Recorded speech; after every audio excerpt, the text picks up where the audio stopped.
Good morning students. आज हम लोग कूलाम के नियम और वैद्युत द्विध्रुव पर आधारित प्रश्नों को करेंगे और इनको समझेंगे और इनके आधार पर आप और भी अभ्यास प्रश्न लगाएंगे। तो चलिए आइए देखते हैं। पहला प्रश्न, दो प्रोटॉनों के बीच की दूरी ज्ञात कीजिए जबकि इनके बीच लगने वाला वैद्युत बल एक इलेक्ट्रॉन के भार के बराबर है। इसको आप जब बुक में देखेंगे तो इलेक्ट्रॉन का भार और बाकी सारे पैरामीटर्स दिए होंगे। तो एक इलेक्ट्रॉन का भार या द्रव्यमान 9.1 गुणे 10⁻³ किलोग्राम होता है। जब इसको हम जी से मल्टीप्लाई या गुणा करेंगे तो वह भार में बदल जाएगा। तो यहाँ पे देखिए, दो प्रोटॉन हैं और प्रोटॉन पर आवेश इलेक्ट्रॉन के आवेश के बराबर होता है और धनात्मक होता है। तो एक प्रोटॉन यहाँ पे P है और दूसरा यहाँ पे P है। इनके बीच की दूरी को हमको ज्ञात करना है। तो इनके बीच में लगने वाले बल को ज्ञात करने के लिए कूलाम के नियम का प्रयोग करेंगे। F बराबर 1/4πε0 Q1 Q2 अपॉन r²। अब यहाँ पे 1/4πε0 का मान 9 × 10⁻⁹ लिखा गया है। Q1 Q2 अपॉन r² लिखा गया है। अब यहाँ पे 9 × 10⁻⁹ और चूंकि एक इलेक्ट्रॉन पर आवेश एक प्रोटॉन पर आवेश इलेक्ट्रॉन के आवेश के बराबर होता है, इसलिए E × E² हो गया और r² हो गया। तो इस तरह से हम लिख सकते हैं इसको r² बराबर 9 × 10⁻⁹ E² अपॉन f। ऐसे इसको हम लिख सकते हैं।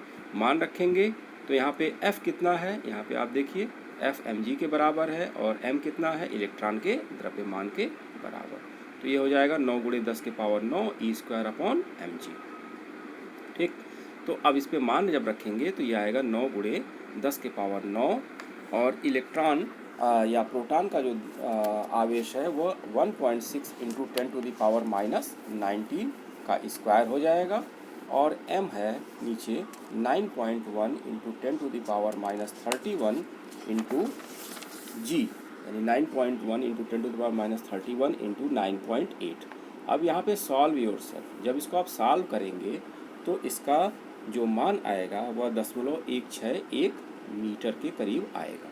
इसको नोट कर लें, 0.161 मीटर के करीब।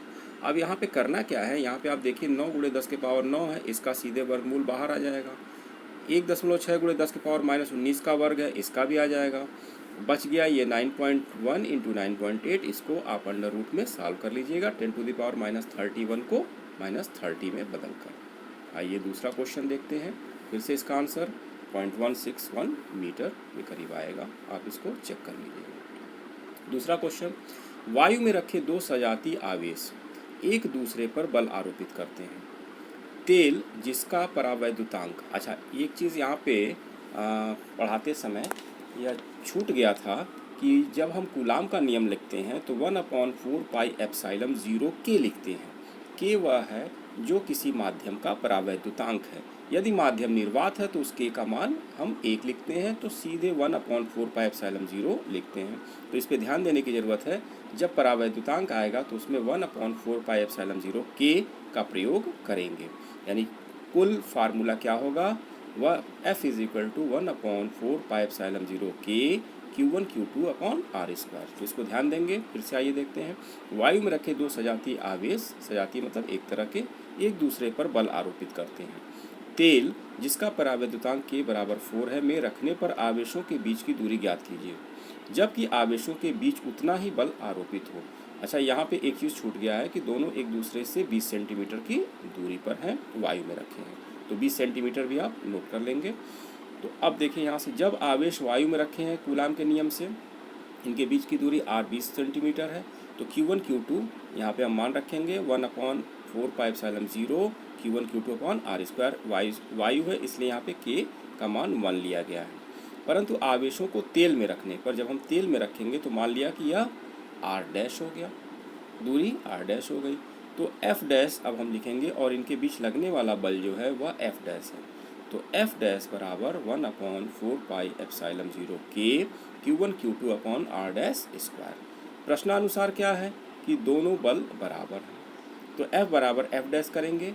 तो जब दोनों समीकरणों को हम बराबर करेंगे तो 1/4πε0 कट जाएगा, Q1 Q2 कट जाएगा, हमारे पास क्या बचेगा, r² बराबर k r'²।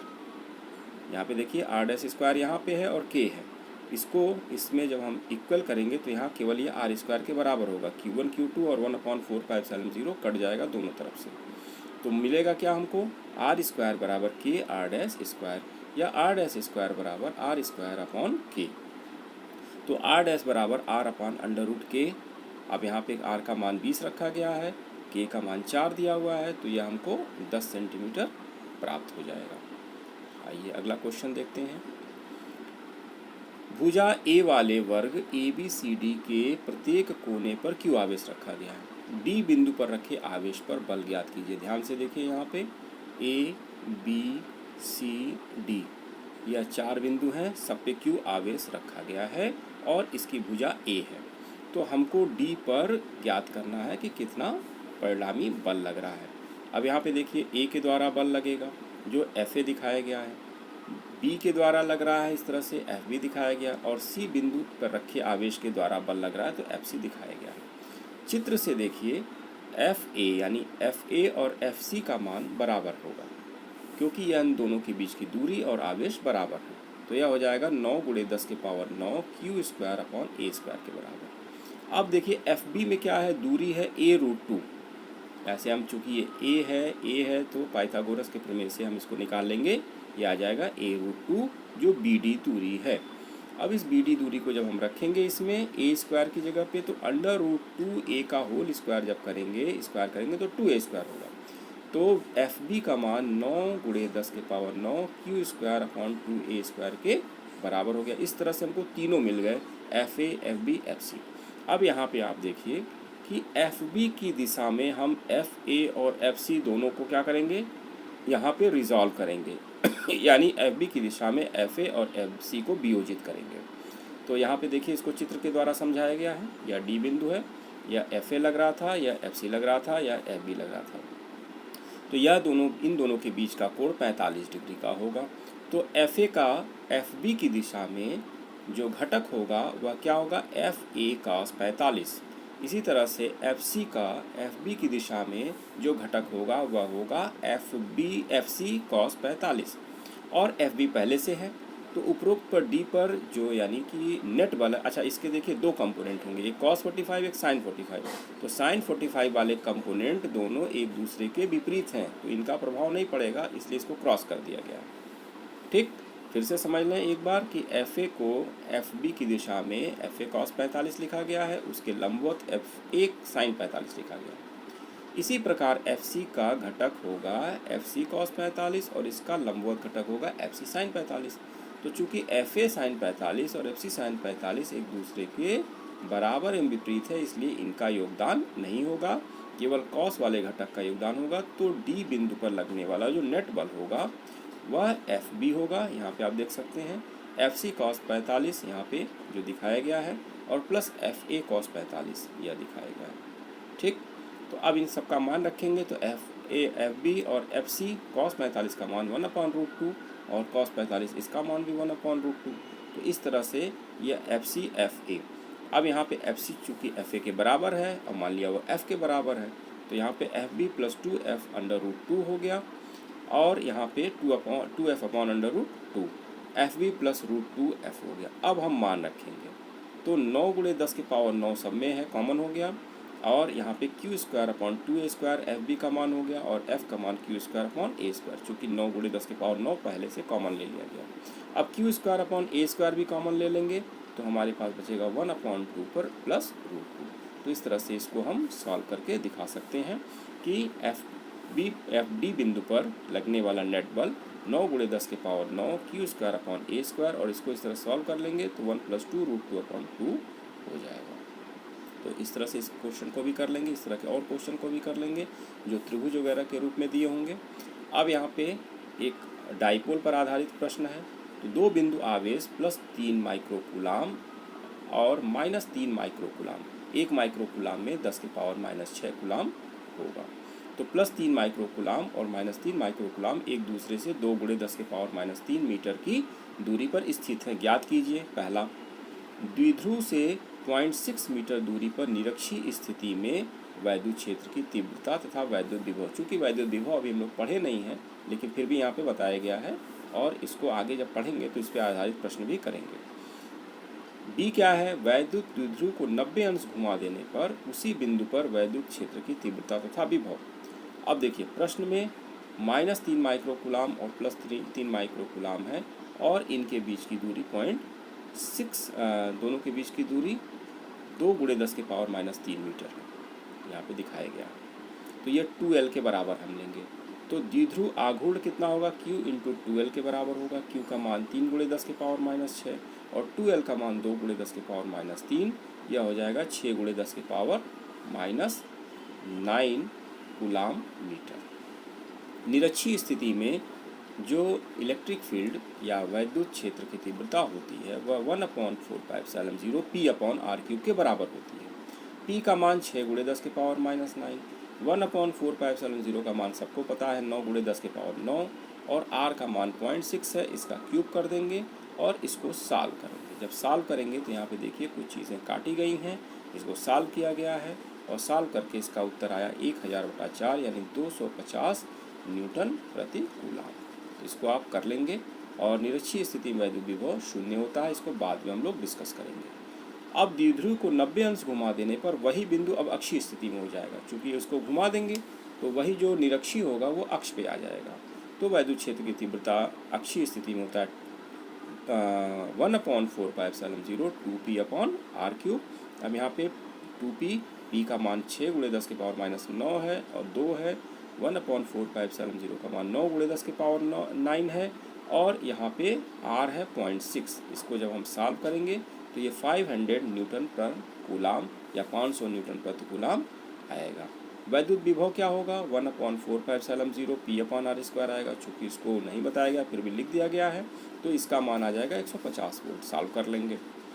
अब एक और क्वेश्चन है, एक तेल की बूंद जिस पे 12 अधिक के इलेक्ट्रॉन है मिलिकन प्रयोग में एक स्थिर वैद्युत क्षेत्र से क्षेत्र 2.55 × 10⁴ न्यूटन प्रति कूलाम के प्रभाव में स्थिर है। बूंद की त्रिज्या ज्ञात कीजिए। तेल का घनत्व दिया है, G दिया है, E दिया है। अब यहाँ पे देखिए, यहाँ पे ये Q यह इस पे 12 इलेक्ट्रॉन आधिक्य है, यह भार के कारण नीचे है और इस पर जो इलेक्ट्रोस्टैटिक फोर्स लग रहा है उसके कारण यह ऊपर लग रहा है। दोनों जहाँ बराबर होंगे इस कारण यह बूंद स्थिर है। तो संतुलन की अवस्था में इस पर जो बल लग रहा है QE और यह किसके बराबर होगा, mg के बराबर, तभी यह साम्य अवस्था या संतुलन की अवस्था में रहेगी। अब यहाँ पे हम मान रखेंगे, चूँकि Q बराबर होता है N × E और यह E पहले से यहाँ पे दिया हुआ है। M द्रव्यमान क्या होता है, घनत्व गुणे आयतन। आयतन क्या होगा, चूँकि यह गोलाकार है तो इसलिए इसका आयतन 4/3 πr³ और रो लिखा गया इसका घनत्व × G। अब सबका मान रखेंगे और सॉल्व करेंगे तो r³ जो होगा, पहले इसको रीअरेंज कर लें तो r³ बराबर हो जाएगा, देखिए 3 यहाँ जाके गुणा हो जाएगा 3NE × E/4 π रो × G। अब मान रखिए, सबका मान रख के इसको सॉल्व करके r का मान निकाल लेंगे, यह खुद से करेंगे। अगला क्वेश्चन क्या है, छोटा सा क्वेश्चन है। एक आवेशित कण जिसका द्रव्यमान m व आवेश q है एक समान वैद्युत क्षेत्र में विराम से छोड़ा जाता है। कण द्वारा x दूरी तय करने पर अर्जित गतिज ऊर्जा की गणना कीजिए। तो कण कितना गतिज ऊर्जा अर्जित करता है उसको निकालना है। तो गतिज ऊर्जा अर्जित करने के लिए आइए देखते हैं हम कैसे निकालते हैं। तो यहाँ पे इसको विराम के द्वारा u = 0 छोड़ा गया है। इस पे बल जो इलेक्ट्रोस्टैटिक फोर्स लग रहा है वो QE के बराबर है। तो कण का प्रारंभिक वेग u = 0 है। कण पर लगने वाला वैद्युत बल F = QE के बराबर है। तो A बराबर हो जाएगा F/m और F का मान है QE/m। अब यहाँ पे देखिए, इसका हम गति के तृतीय समीकरण का प्रयोग करेंगे, v² = u² + 2as। ठीक, तो v² = u², चूँकि विराम से छोड़ा गया, यहाँ पे देखिए लिखा हुआ है u = 0, तो विराम से छोड़ा जाने पर यह u का मान 0 हो जाएगा। 2a का मान यहाँ देखिए QE/m लिखा गया है, इसको रखेंगे × x हो गया। अब v² = 2QE/m × x, यह हमको v मिल गया। कण द्वारा गतिज ऊर्जा कितनी होती है, ½ mv² होती है। तो यहाँ पे v² का मान हम 2QE/m × x रखेंगे। यहाँ पे देखिए 1/2 m 2QEx/m, ये इसको रखेंगे तो m से m कट जाएगा, 2 से 2 कट जाएगा। हमारे पास बचेगा कि k = QEx। तो यह प्राप्त गतिज ऊर्जा या कण द्वारा प्राप्त गतिज ऊर्जा होगी। तो आज इतना ही हम लोग डिस्कस करेंगे। इसके बाद नेक्स्ट टर्न पर नेक्स्ट टॉपिक पढ़ेंगे। धन्यवाद।